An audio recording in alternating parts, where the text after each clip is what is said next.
Good morning, everybody. Welcome to the Miller Report.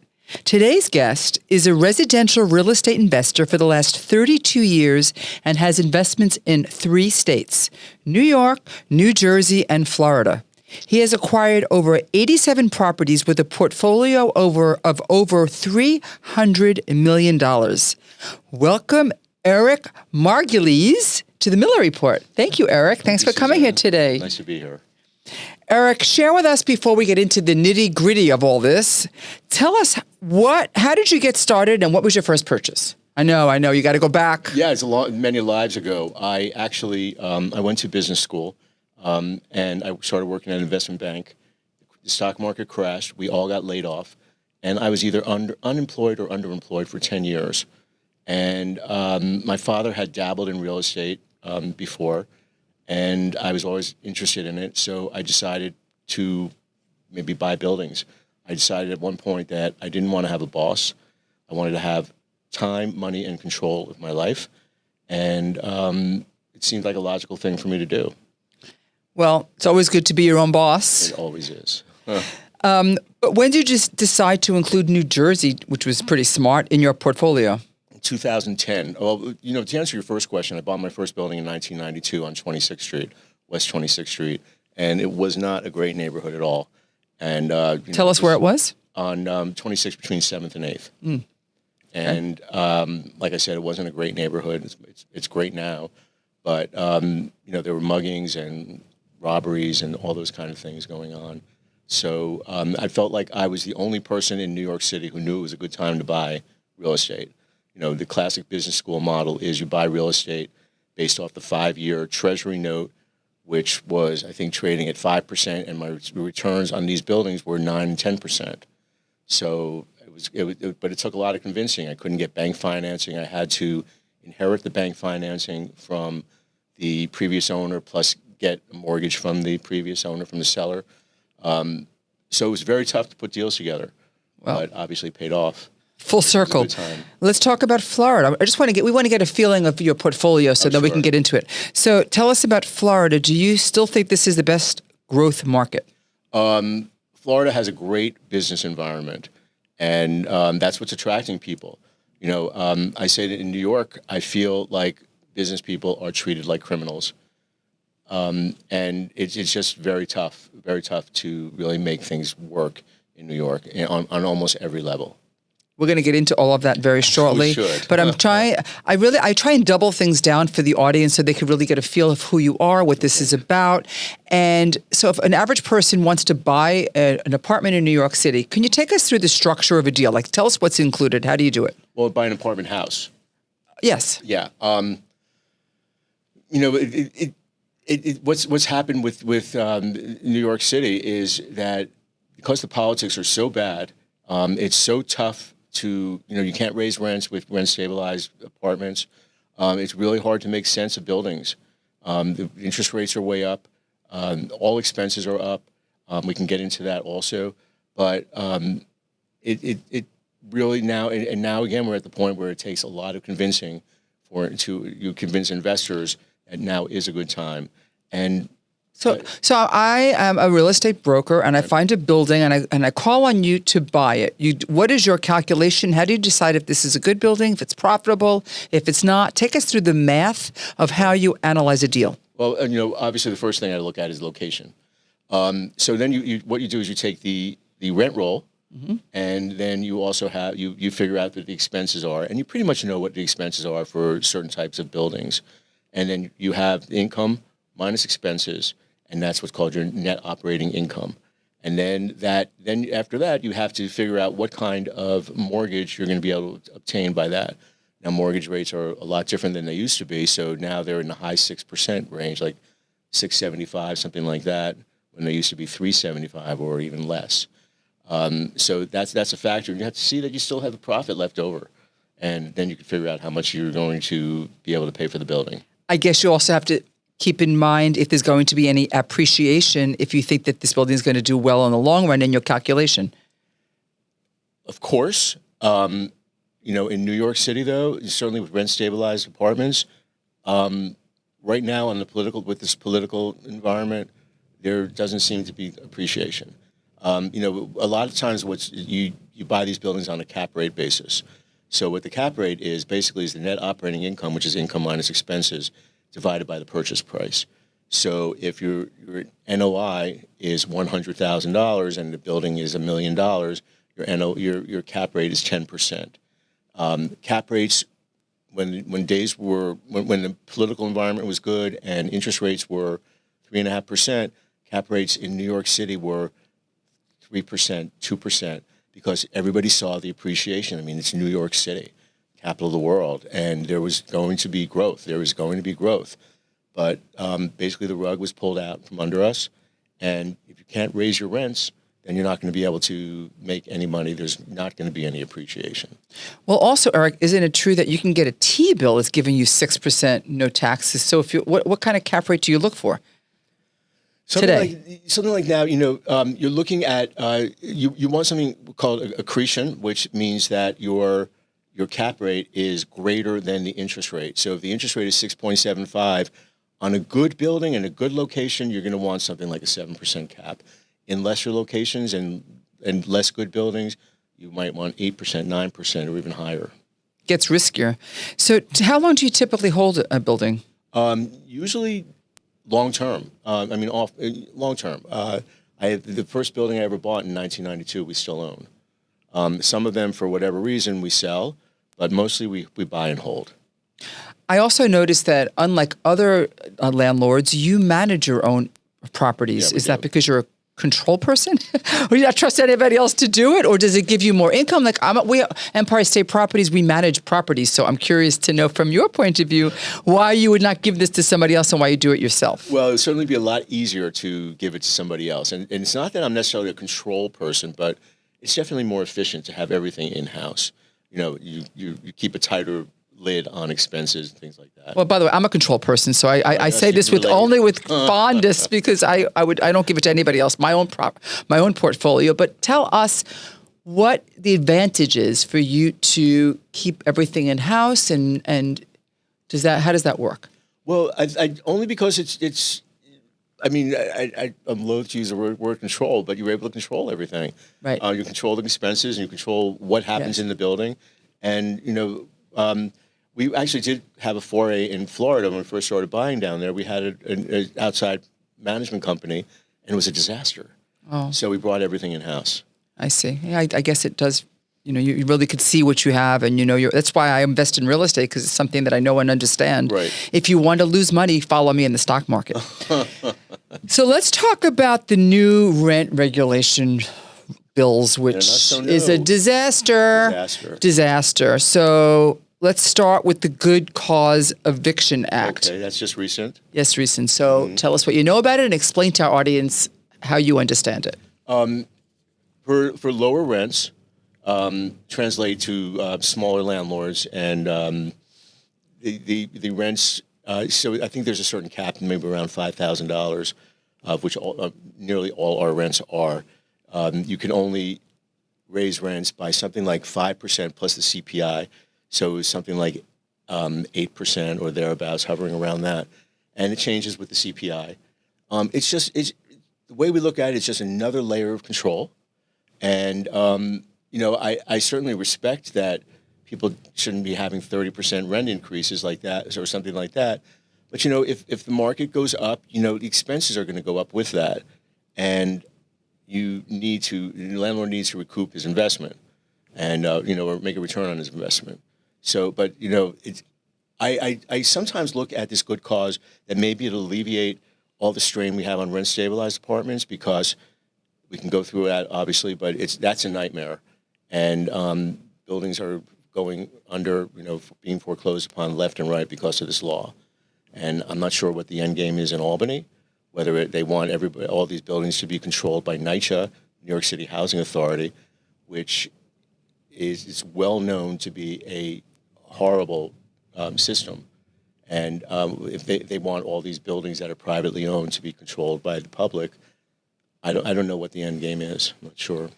I've talked to a lot of real estate people, a lot of professionals, a lot of politicians, a lot of smart people, and I have to tell you, I agree with you. I don't know what the end game is here because the taxes are going up, the common charges are going up, and the rents do not equal that. And tell me if you agree with this. The statistics show there are 80,000 warehoused apartments in the city, but my sources tell me there's closer to 250,000. 250,000 apartments that are not on the market because why would I put an apartment on the market when I'm controlled by how much I could rent it? And if the tenant's even going to pay, try go to housing court if you can't get them out. So what do you think of those numbers and weigh in on this? I have no idea how many are being warehoused, but that's really not the right word. They're being kept vacant because the law requires them to be kept vacant. We have no choice. If I have an apartment which their tenant has been in for 45 years, and the tenant leaves and they were paying $700 a month, I can put in up to, well, depending on the size of the building, I can put in, say, $25,000. That's not enough money to renovate these apartments. That's a kitchen. Yeah, well, I mean, these are small kitchens and small bathrooms, so it's a little bit more than that. But my biggest fear is that I don't trust that I'm going to be hauled back into housing court, and the tenant is going to claim that the apartment is not habitable, and I'm going to be required by the court to put in another $30,000 to continue to finish the renovation, and I won't get paid anything for that. I mean, so I'm not doing it. I'm much better off just leaving it vacant and hope that saner heads will prevail. In San Francisco, if you have a vacant building, they make you pay the potential taxes. You know that. That's a new law that's going on in San Francisco now, that they're making you pay the potential taxes that they think it's your fault for not renting it. So we hope that doesn't come here. Well, I hope that it also gets shot down by the courts. Yes. It's sort of a taking of the property. So the other thing so we deal with vouchers in some of our buildings in Coney Island and other buildings that Empire State Properties has. So there's a voucher amount that the city will pay. It comes out to usually on a one bedroom about $2,700. That'll be subsidized by the city. So I don't understand why these rent laws, you can't at least make the rent stabilization up to the voucher amount. That will give thousands of people more apartments. It will give construction workers jobs. It will allow the landlords to renovate the apartments, because all that's going to happen is that the landlords are not going to fix the apartments. Why don't you think the voucher amount equals the rent stabilization amount so that at least there could be some increased housing? Well, that's a great question.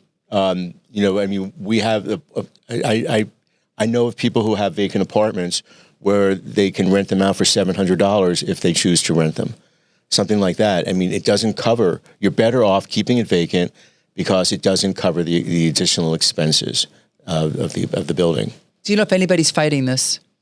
Well, I know that CHIP, the Landlords group, Citizen Housing Program, has tried to go. They went up to the Supreme Court, but the Supreme Court declined to hear the case. Clarence Thomas wrote a dissent of some kind, and basically guiding landlords towards what he believes a case that would be picked up. And I think that a case like that is winding through the courts. Hopefully, will get picked up by the Supreme Court. I mean, it has to be. There's a shortage of housing. We have a solution to have the housing because we have vouchers. The city is giving vouchers. Why not at least give it to the people that need homes? What am I missing? You're not missing anything. I can tell you another thing that, as you said, I have property in Florida, so I know Florida very well, and I'm Miami. There are 23,000 units, brand new units, coming online over the next year. All the rents are going down in Florida because the solution to a housing shortage is to build more housing. In New York, for some reason, we think that the solution to a housing crisis is to freeze rents. We're not building any more new housing. I think that there was something like 15 or 20,000 new units built last year when we need 100,000 units a year. The year before it was like 27,000. We're not approaching it. We need to build more housing. And that is the way to keep rents down, not to deteriorate the buildings. We have 120-year-old buildings. You can't not put money into them. Well, you're not going to put money in it if you get no tenants. We are not going to. Well, it's not only the tenants, but it's the levels of rent. Right. There's something has got to give, and hopefully it's not going to be the structure of the building. So, I think you're right, Eric, and I think that we are really at an end road here, because as an investor, I would understand why you would not want to invest. What do you think about, I think Eric Adams announced that 25,000 apartments that are now, 25,000 commercial offices are going to be turned into residential apartments. Will that create some help here? Yeah, everything helps. But, as you said, there are 10, the minimum I've heard a number of vacant apartments is 40,000. And we're talking about going through all these hoops to build 25,000. Just change the law and allow us to renovate these things. I mean, there is such a simple, elegant solution here, which is just vacancy decontrol. People in their apartments, I don't have a problem with them having 2 or 3% rent increases per year. But when they move out, allow the landlord to renovate the apartment and charge the market. And then the new person coming in can then be controlled also. But that'll allow the landlord to have money left over. We need to upgrade the boilers. We need to upgrade the hallways. We need, when we renovate an apartment, we put in new wiring, so we cut down on fires. We put in sheetrock, which is 3-hour fire rated. So it basically means sheetrock walls and sheetrock ceilings, basically keeping the fire contained in that one apartment. The city wants to require us at a cost of $25,000 per apartment to put in sprinklers and also displace the tenant for 6 months. I mean, it's ludicrous. We're cutting down on lead paint because you're encapsulating it. So you're putting the sheetrock against the wall where the lead paint was. So you don't have lead paint risk. You don't have fire risk. You're upgrading the wiring. You're upgrading the windows and the appliances and cutting down on the energy usage. I mean, it's a win-win every place. And the tenant gets a brand new apartment and it's still at a market rent. And when you add all these other apartments to the mix, my rents are not going to be $5,000. They're going to go from, the market rent is going to go to, it's going to be $2,500, $3,000, something like that. It's insane. It's so affordable. I mean, look at all the laws. We have Local Law 11. You have Local Law 87. Local Law 11 is when you have to do the bricks of the building. Then you have to change the energy usage. Right. These costs all go to the landlord. Mm-hmm. When is it going to equal out so that the landlords could get some benefit on the expenses that they're putting into these buildings? It's funny, Eric. I had Bill de Blasio on the Miller Report about 2 months ago, and we had this. It was actually got very heated because I said we had this conversation, and he said, the landlords bought these buildings knowing that this was the income, and they shouldn't have the potential income. And I was like, this is not creating housing. This is not helping the issue. All it's doing is we're at an impasse. The market is frozen because the landlords no one's going to buy a building if you don't make any money, particularly if you're losing money.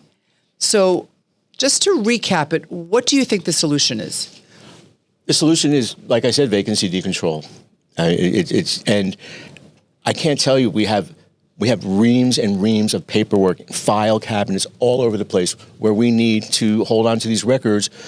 It used to be 4 years, then it's 6 years, and now it's sort of like forever because there are still things that you need to hold on to forever. If you allow the vacancy decontrol, you have a file like this on each tenant, and it's just the tenant's lease and her renewal lease and anything like that, and that's all you have to keep. And the tenant can file, did my rent go up 2%? Yeah, it did. Okay, no problem. Housing court is so backed up because there's so much minutia, and you need reams of paper to go through for every single tenant. And we have a state agency that it has a $300 million budget that has to file these things and follow and make sure that everybody's doing everything to go on. It's just pile regulation on top of regulation. It's enough already. Just stop the regulation. You allow the vacancy decontrol. Everybody wins. You get a better. The tenants who are paying $700 get a better building. They get a better boiler. They have nicer hallways. A roof that doesn't leak. And the city's paying. Eric, before that we started this, you started to talk to us about one particular building that you bought in 2019 and what the expenses were then versus now. Can you tell our audience? Sure. Go through that. Okay, I actually did. I bought it 2017, and the mortgage reset recently, back in like November or December, went from 4% to 6.75%. And I also, and for the taxes from 2019, went from $167,000 to $238,000 in 2024. And we have not been able to raise rents. And I don't know. So we're basically. Wait. So your expenses went up by 20%. Our taxes did. Well, that's expenses. Okay, yeah. And your rent didn't go up at all? Rent, I don't know, rent goes up 2% a year. So, in the 5 years, it went up 10%. And the taxes actually went up by 35%. That's where the expenses are. And the mortgage doubled. So, like I said, what is the end game here? Do they want me to give this back to the bank who doesn't know how to manage properties? They're going to sell it at a fire sale price to a big institution that doesn't care about the tenants. It's just looking at it as an investment to make money and pull everything and drain the building. They should encourage landlords like me. I'm a relatively small landlord. I'm involved on a day-to-day basis, and I'm involved with the managers on a day-to-day basis. And I care about the tenants. I care about the buildings. I care about my investment. The only solution, the only end game here is that the buildings are going to collapse or burn out or certainly get taken over by a public agency that doesn't know anything about it. And I think that the politicians are more concerned about depriving landlords of money than about the tenants and the housing stock. And it's just criminal. It really is. I don't think that they understand what's going on. I really so value this conversation. It almost sounds like a wealth war. It almost sounds like you don't want anybody. But the truth is that your solution will give housing to everybody. It's not, because they're getting subsidized. So if all these people are getting subsidized, why not make the rents equal the subsidized amount? It'll create so much more housing. You'll have jobs. We'll have the bodegas will be full. Mm-hmm. It'll create energy in the city. This makes no sense. Yeah, I can tell you. Also, we probably had a pool of about 7 or 8 contractors. We kept busy all the time. Not at all. Now, so tens of people are now out of work because of this. It's just a ripple effect that I don't think that people understand, and it's a real problem. And people just look at a little bit past their nose and say, "Oh wow, I want to have a low rent." Well, everybody wants to have a low rent, but you have to pay for the services that you get. And why is the landlord subsidizing all these tenants? And the landlord can't do it. Landlord doesn't have such deep pockets as the city does or the state. I really hope that we're going to blast this and we're going to get the word out. Tell everybody. So just to circle back, because the people do want to, I want to understand when it comes back, and I think it will. What neighborhood do you think still has upside in New York? I think all of Manhattan has upside. I think lots of Brooklyn. I think all of New York City has upside. Well, you said in 1992 you invested on 26th Street, right. Chelsea. So this is 2024. Where would you invest? I invest near transportation. Okay. So so all of Manhattan has transportation, more or less. In Brooklyn and Queens, a lot of parts do, but a lot of parts don't. So the further out places are tougher to make sense. And you're going to stay in New York, or you're going to take, as the owner of WABC says, he's leaving he's not putting his next billion in New York. I hope that we can convince him otherwise. What about you? It's really hard to justify investing in New York because the climate is so bad, and it doesn't have to be that way. Interest rates, we can't help the interest rates. They are what they are. We can get into discussion about that, obviously. But we can help the fact that rents are being artificially kept down. People are living on Why does somebody need to have a $600 a month rent? I don't understand it. Because you could subsidize them. and it costs $1,200 or $1,500 to operate this apartment. You know, and like I said, I'm you know, if somebody's been there and all that, but I have an apartment that is rent controlled, renting for $200. It was an older woman. It is an older woman, and her son just moved in with her, so he's now going to be able to take over that apartment. Because Bill de Blasio said, because Eric, you bought it under those terms.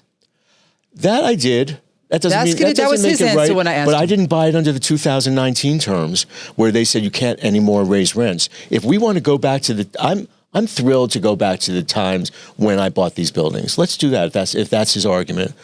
We'll go back to those laws. They changed them all. They pulled the rug out from under it. That argument makes no sense at all. Well, let's get him back here and let's negotiate this because we have to be fair to everybody. And I appreciate your time. My pleasure. Thank you for coming on the Miller Report, and hopefully we can make a change real soon.